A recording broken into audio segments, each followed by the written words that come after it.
Hello दोस्तों, आपका फिर से स्वागत है अपने चैनल स्टडीज ड्यूटी या मोडोमियो में।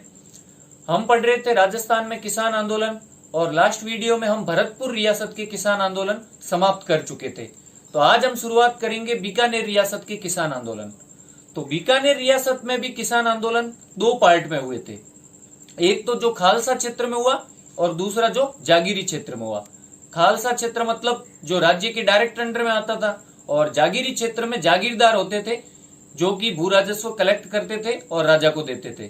तो खालसा क्षेत्र में जो बीकानेर में आंदोलन हुआ वो था गंगनहर क्षेत्र का किसान आंदोलन।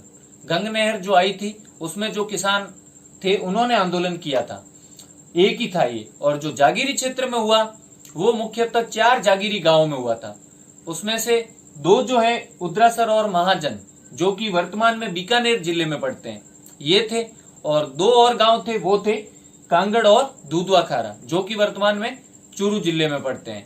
तो इन 4 गांवों में जो जागीरी गांव थे उनमें किसान आंदोलन हुए थे जागीरदारों के विरुद्ध, और जो खालसा था वो तो एक ही था गंगनहर क्षेत्र का। तो आज हम शुरुआत जो करेंगे वो करेंगे बड़े जो आंदोलन है उनको पहले पढ़ेंगे जागीरी वालों को। उनमें भी जो बड़े गांव है जैसे कांगड़ है, दूधवा खारा, सन के अनुसार नहीं पढ़ेंगे कि 1937 में कौन सा हुआ, 44 में कौन सा हुआ, ऐसे नहीं देखेंगे। जो पहले इंपॉर्टेंट है बड़े हैं दूधवा खारा और कांगड़, इनको हम पहले पढ़ेंगे और बाद में उद्रासर और महाजन का थोड़ा बहुत देख लेंगे, और उसके बाद हम देखेंगे जो एक बचा हुआ है खालसा क्षेत्र का, गंगनहर क्षेत्र का। तो आज हम शुरुआत करते हैं कांगड़ किसान आंदोलन से। तो जो इन आंदोलनों के नेता है ना, जो किसान नेता रहे थे वो मैं पहले ही थोड़ा बता देता हूं। जो ये उदासर है इनमें चौधरी जीवन या जीवन जी जाट थे, और जो अपना कांगड़ है, कांगड़ के मेघ सिंह, चौधरी मेघ सिंह आर्य लगाते थे, या मेघ सिंह जाट भी लिखा हुआ आ सकता है, मेघ सिंह सेवदा भी लिखा हुआ आ सकता है, मेघ सिंह आर्य, चौधरी मेघ सिंह आर्य या मेघ सिंह जाट। और दूधवा खारा चौधरी हनुमान सिंह बुढ़ानिया या हनुमान सिंह जाट, चौधरी हनुमान सिंह, ये थे इनके नेता। और कांगड़ जो था ना, पहले तो ये था एक तरह का मतलब खालसा गांव था, लेकिन बाद में इसको क्या है जागीरदारी गांव बना दिया गया था, जागीरी गांव बना दिया गया था। और जो कांगड़ के जो अपना कांगड़ है उसको एक बीकानेर में ही जिनका निवास था, एक ठाकुर थे जो बीकानेर में रहते थे लेकिन उनको पट्टे पर दे दिया, ठाकुर गोप सिंह,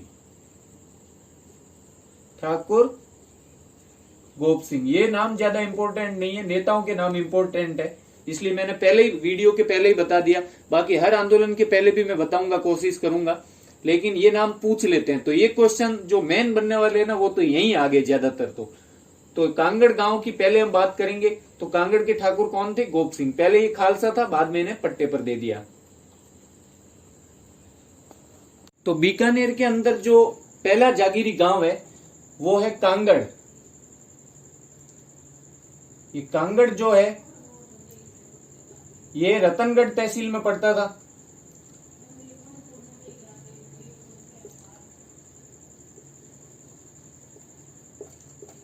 क्योंकि यहाँ छोटे छोटे आंदोलन हुए थे अलग अलग जागीरी गांवों में, तो उनका कारण एक ही था, जो भू राजस्व बढ़ाना, ज्यादा कर लगा देते थे, तो यही कारण यहाँ था। लेकिन ये एक तरह का यहाँ जो आंदोलन हुआ कांगड़ किसान आंदोलन, वैसे तो इसमें ज्यादा क्वेश्चंस नहीं बनते हैं, लेकिन ऐसा पूछ सकते हैं कि कांगड़ किसान आंदोलन कौन सी रियासत से संबंधित है, या कांगड़ कांड कहाँ हुआ? तो बीकानेर किसान आंदोलन के अंतर्गत आता था जो कांगड़ कांड हुआ वो। तो ऐसे क्वेश्चंस, या फिर एक आधा नाम पूछ सकते हैं।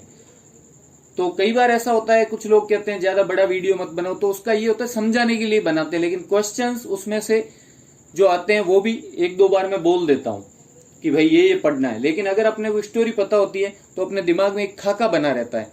तो कांगड़ यहाँ पे जो आंदोलन हुआ वो स्वतः स्फूर्त आंदोलन था, स्वतः स्फूर्त किसान आंदोलन। स्वतः स्फूर्त मतलब उसके कोई नेता नहीं थे, या उसको किसी ने प्रेरित नहीं किया, या किसी से सीख लेके नहीं हुआ। इनकी सीख थी अत्याचार, क्योंकि इनके साथ अत्याचार हुआ।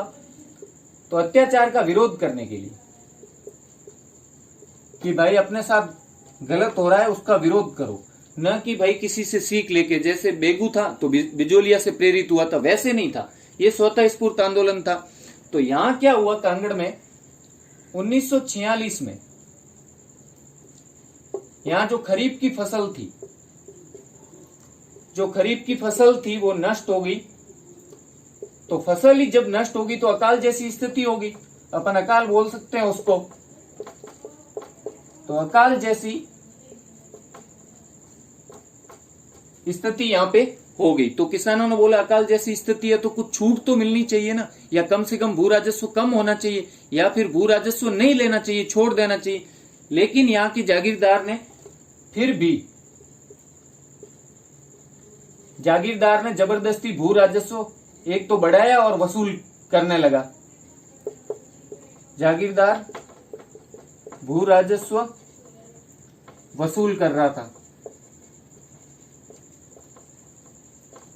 तो इस वजह से किसान नाराज थे कि हमारी तो फसल नष्ट होगी तो हम भू राजस्व दें कहां से, कुछ होना भी तो चाहिए। जब हमारे हुआ ही नहीं है तो हम उसका भाई भू राजस्व कैसे होता था कि भाई इससे होते थे कि भाई 1/3 दो, 2/3 दो, लेकिन जब हुआ नहीं है, सब नष्ट हो गया, तो हम किसका हिस्सा दें? तो बोला नकद में दो, पैसे दो या अनाज दो मुझे तो लाके। तो जब इस वजह से किसान परेशान हो गए कि भाई ये तो हमारे हित के बारे में सोच ही नहीं रहा है, हित तो जाए भाड़ में, लेकिन कम से कम जो चीज मतलब छूट देनी चाहिए या नहीं वसूलना चाहिए, ये तो उस पर भी मतलब अमल नहीं कर रहा, उस काम पे भी, और सिर्फ अपना अपना स्वार्थ देख रहा है और अत्याचार किए जा रहा है। तो इस वजह से जागीरदार की मतलब एक तरह से शिकायत करने 35 किसान जो थे वो कहां गए? महाराजा के पास। 35 किसान बीकानेर महाराजा के पास गए।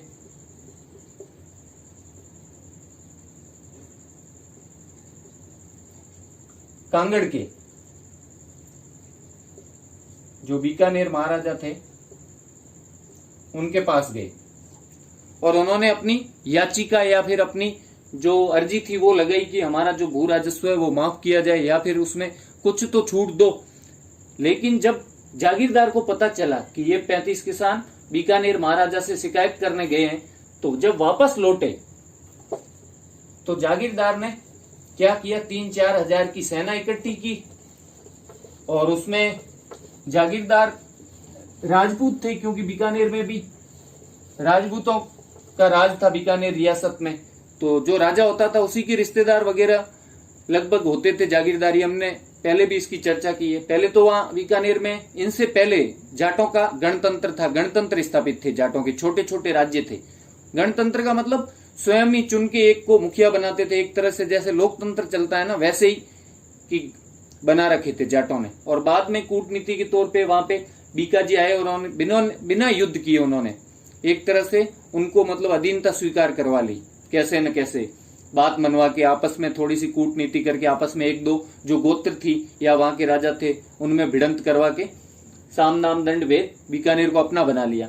तो उस वजह से बाद में बीकानेर महाराजा ने जब इनकी नहीं सुनी तो 3-4 हजार यहाँ के जागीरदार जो थे उन्होंने, कांगड़ वालों ने सेना बनाई 3-4 हजार की, जिसमें राजपूत और जो कायम खानी थे उनको शामिल किया।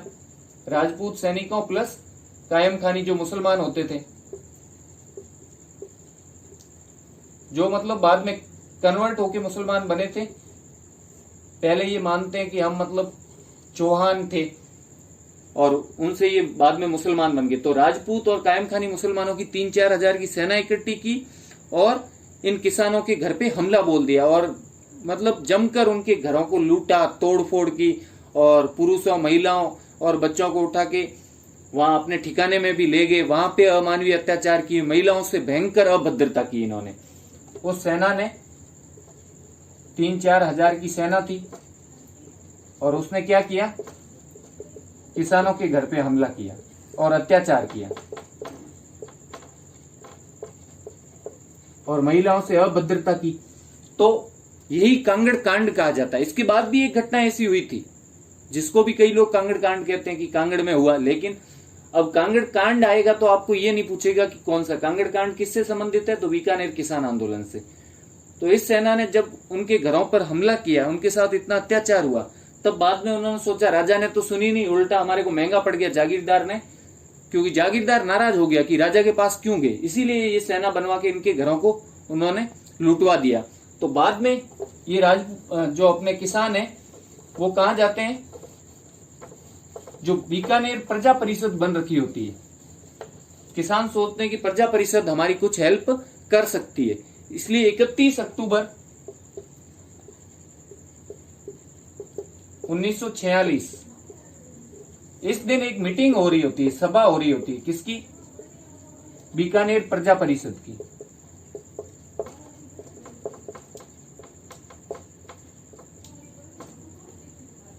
और इस मीटिंग में 38 किसान कांगड़ के जाते हैं, राजा के पास 35 गए, वैसे संख्या में कुछ नहीं पड़ा, लेकिन कुछ किसान गए, ये याद रख लेना, इसमें जाते हैं शामिल होने।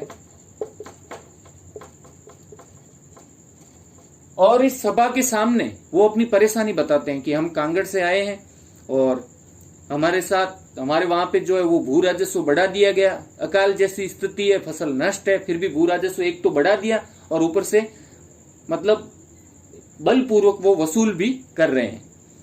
और बाद में उस घटना के बारे में जिक्र किया कि 3-4 हजार की सेना बनाई जागीरदार ने और हमारे घरों को लूटा और महिलाओं से बदतमीजी की, अभद्रता की। ये बात उन्होंने 38 किसानों ने अपनी आप बीती सुनाई पूरी। आप बीती मतलब जो अत्याचार हुए उसके बारे में बताया।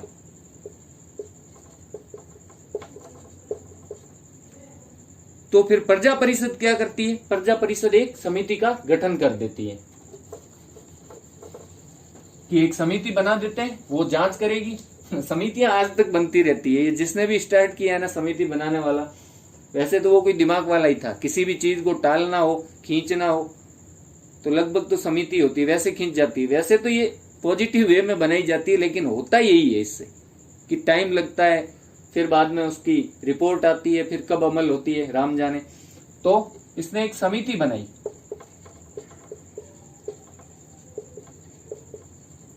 सात सदस्य की, और उस समिति के जो अध्यक्ष थे, ये नाम आपको एक और याद रखना है, इस आंदोलन में जो अध्यक्ष थे वो थे हंसराज आर्य। हंसराज हंस नहीं, हंसराज हंस एक पंजाबी सिंगर है, हंसराज आर्य। इनको उन्होंने अध्यक्ष बनाया इस समिति का कि भाई आप कांगड़ जाओ और वहां पे जांच करो कि इनके साथ क्या क्या हुआ है। तो ये जो हंसराज जी आर्य वाली समिति थी,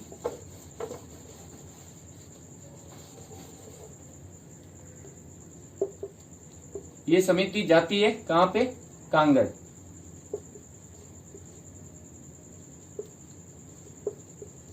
समिति कांगड़ जाती है तो वहां क्या देखती है कि वहां तो एक तरह से गांव उजड़ा पड़ा है, मतलब इतना अत्याचार किया था ना, और घर बिखरे हुए पड़े हैं, घरों में लूट मचा रखी है, घर साफ दिख रहे हैं कि खाली हो चुके हैं, ऐसा उन्होंने वहां पे देखा। और एक तरह से गांव की स्थिति देख के उनको पता लग गया कि यहाँ पे बेचारे किसानों की क्या हालत हुई है।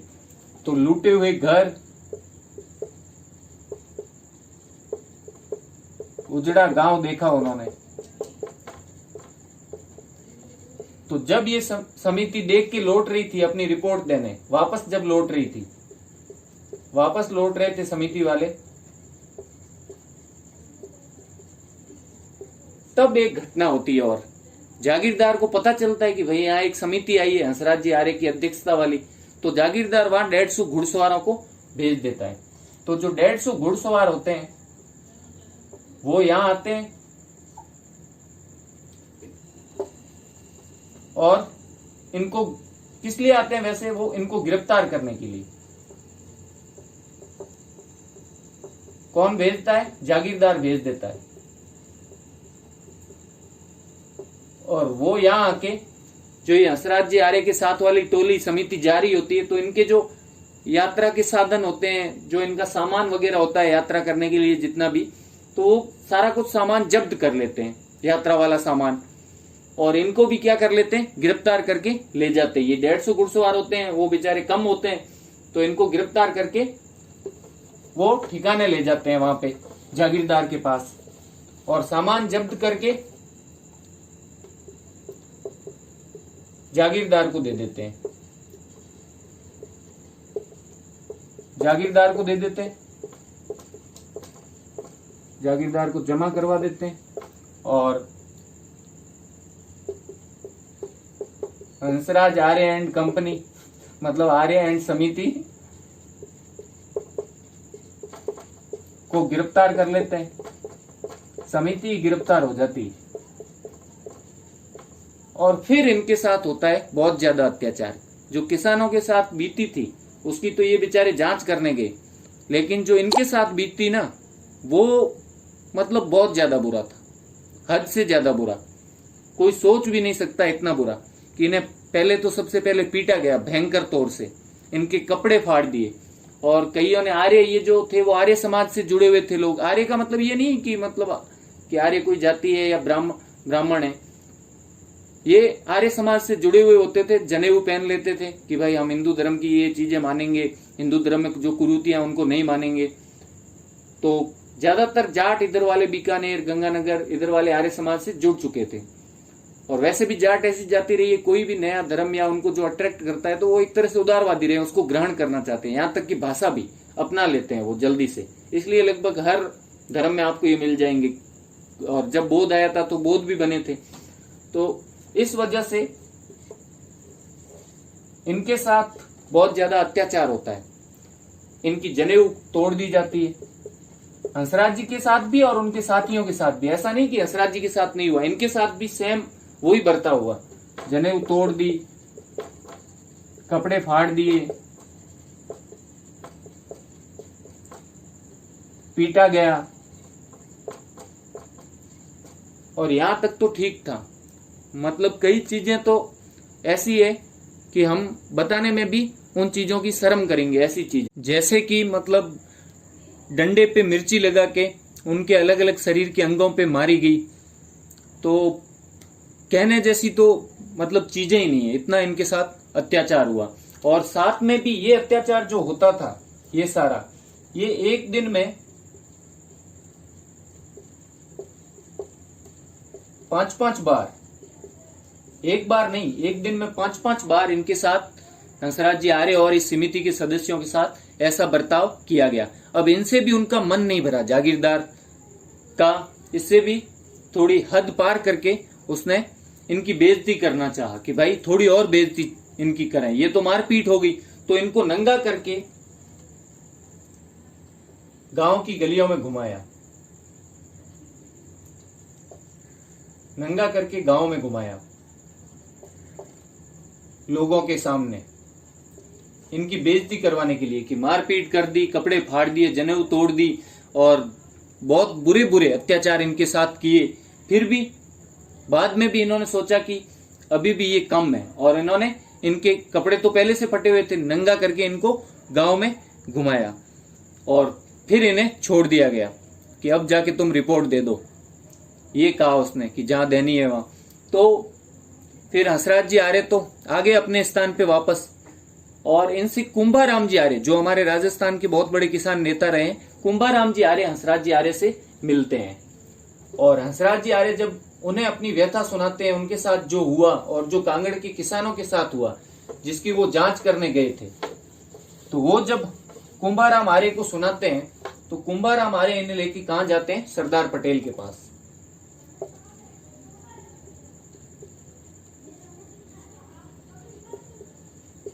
ये एक जाट नेता थे कुंभाराम आर्य, किसान नेता।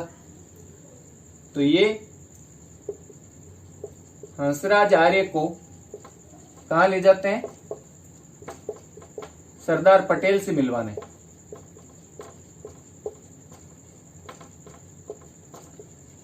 और जब ये पटेल जी से मिलते हैं, हंसराज जी आर्य जब पटेल जी से मिलते हैं, तब उन्हें अपनी आप बीती बताते हैं। साथ ही साथ वो उन किसानों की, जो कांगड़ के किसान होते हैं, उनकी व्यथा भी इन्हें बताते हैं कि उनके साथ क्या क्या हुआ था, हम क्यों गए थे वहां कांगड़, तब हमारे साथ ये अत्याचार हुआ। लेकिन उससे पहले किसानों के साथ इससे भी बुरे अत्याचार हो चुके थे, ये उन्होंने सरदार पटेल को बताया। तो सरदार पटेल ने सहानुभूति प्रकट की, क्योंकि अब तो क्या कर सकते थे, वो तो जो मतलब कांड होना था एक तरह से अत्याचार वाला वो तो हो चुका। तो इन्होंने सहानुभूति प्रकट की, सांत्वना दी थोड़ी सी, और साथ ही साथ हिम्मत भी बंधाई कि जो अभी ऐसे आप स्वतंत्रता सेनानी हो तो ऐसे अत्याचार अभी आपको और कई सहने, तो मजबूत रहो, यही कहा। और फिर धीरे धीरे आंदोलन तो चलता रहता है। और जब 1948 में बीकानेर में उत्तरदायी शासन की स्थापना हो जाती है,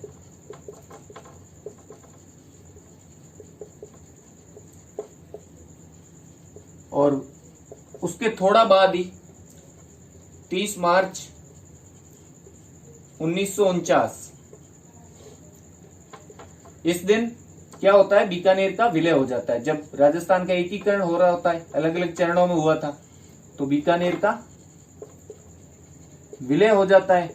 और जब विलय हो जाता है तो अपने पूरे राजस्थान में क्या हो जाता है, एक तरह से जो सामंतवाद है उसका और साथ ही साथ जो अपना राजतंत्र है इसका, इन दोनों का अस्तित्व एक तरह से नष्ट हो जाता है। और जब यही समाप्त हो जाते हैं सामंतवाद वगैरह, तो सामंतवाद शोषण तो नष्ट ही होना है, जब वही नहीं रहा तो शोषण कौन करेगा।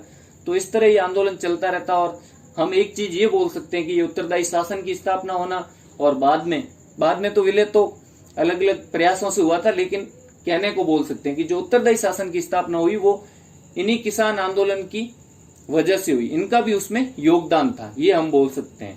तो ये था अपना जो कांगड़ किसान आंदोलन। और अब इसके जो क्वेश्चंस बन सकते हैं वो बस थोड़े से ही हैं, कम ही है, इक्का दुक्का क्वेश्चन है। पहला तो ये कि कांगड़ कांड कहाँ हुआ, तो रियासत पूछ सकते हैं, तो बीकानेर रियासत। या कांगड़ कांड कौन से किसान आंदोलन से संबंधित है, तो अब अपन सोचेंगे यार ये तो कांगड़ किसान आंदोलन से लेकिन वो ऑप्शन में देगा बीकानेर किसान आंदोलन, तो हम ये लिखेंगे कि बीकानेर किसान आंदोलन। और एक और इम्पोर्टेंट क्वेश्चन हंसराज आर्यवाला कि जो प्रजा परिषद द्वारा किसानों की समस्या और अत्याचार जो हुए थे उन पर, उसकी जांच करने के लिए कांगड़ एक समिति भेजी जाती है, उसके अध्यक्ष कौन होते हैं, हंसराज आर्य, और उसमें 7 सदस्य होते हैं। और उसके बाद कि कांगड़ के किसानों ने कहा शिकायत की, तो शिकायत तो महाराजा से की, एक तरह से अर्जी लगाई, याचिका, और साथ ही साथ अपनी बात कहाँ रखी, प्रजा परिषद की सभा में जो अक्टूबर में हुई थी 1946 में, उसमें अपनी रखी। और कांगड़ वाला किसान आंदोलन का साथ किसने दिया, तो बीकानेर प्रजा परिषद ने, क्योंकि उन्होंने समिति तो भेजी थी ना।